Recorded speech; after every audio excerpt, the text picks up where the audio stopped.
I love a good story almost as much as I love Colorado State University.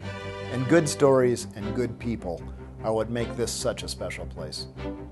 So I'm particularly pleased to share this video with you, which highlights 4 stories of emeritus faculty from the College of Applied Human Sciences, soon to be the College of Health and Human Sciences.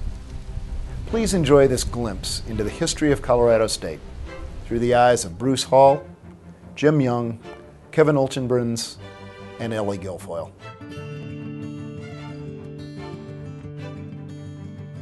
Teaching has been pivotal to who I've been at the university, as much so or more so than being an administrator. Helping to launch the Death, Dying, and Grief class was really significant to me. Another memory of something that I think I feel good about is how the university came together and survived after the real challenges of the flood. And I think my area in grief and loss probably helped at least some people at the university. While facilities people were saying, we've got to get these buildings back online, we got to get rid of the trash, I kept going, what about the people? And it took both of us and that struggle, I think, to make a difference for the university. So I've certainly enjoyed my teaching career both at the undergraduate and at the graduate levels. And I miss interacting with students.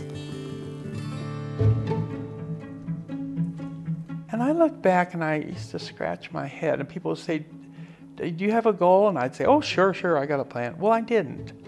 And I never did. That wasn't me. If there was any one goal, if you would want to call it a goal, I knew I wanted to be a leader. I knew that when I was a Brownie and a Girl Scout. I never set a goal to be a department head, to be a dean, to be a provost. Those weren't my goals at all. It wasn't my goal to do those things. But I wanted to create change. So I would look for opportunities, or opportunities would come my way and I wouldn't say no. I love being a facilitator. I like facilitating another's growth. That comes from my profession's philosophy. You look for abilities, not disabilities. I think that has been a real key in my developing leadership.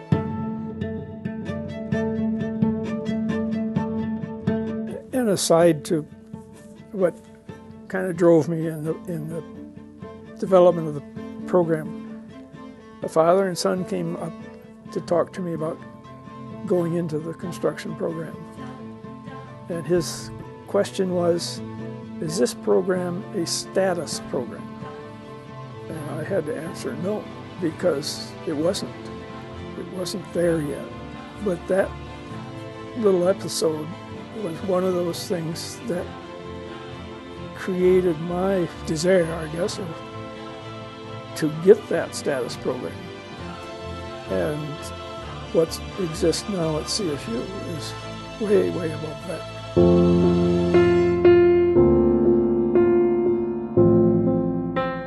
When I was a kid, my family and I lived in Los Angeles. Down on the corner of 3rd Street and Highland, there was an empty lot.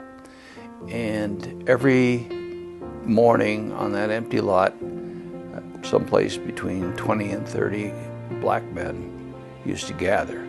And they would stand there on that corner and wait for white folks to come and pick them up for day labor.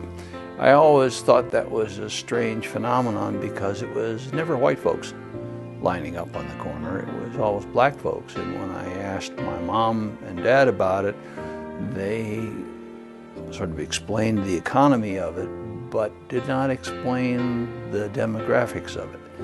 And so that continued to be a curiosity in my life. That's really how I got into social work, through civil rights issues.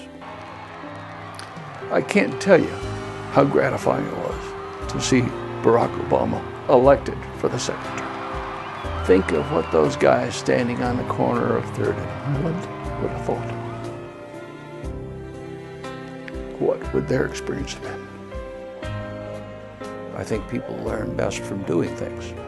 What I tried to do was to help students become excited about working in the world and doing the kinds of things that social workers do and then to harvest from those experiences everything they can.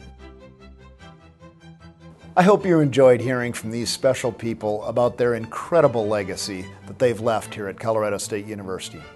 On the college website, you can view each of their in-depth interviews and those of the 8 faculty honorees who were highlighted in 2012.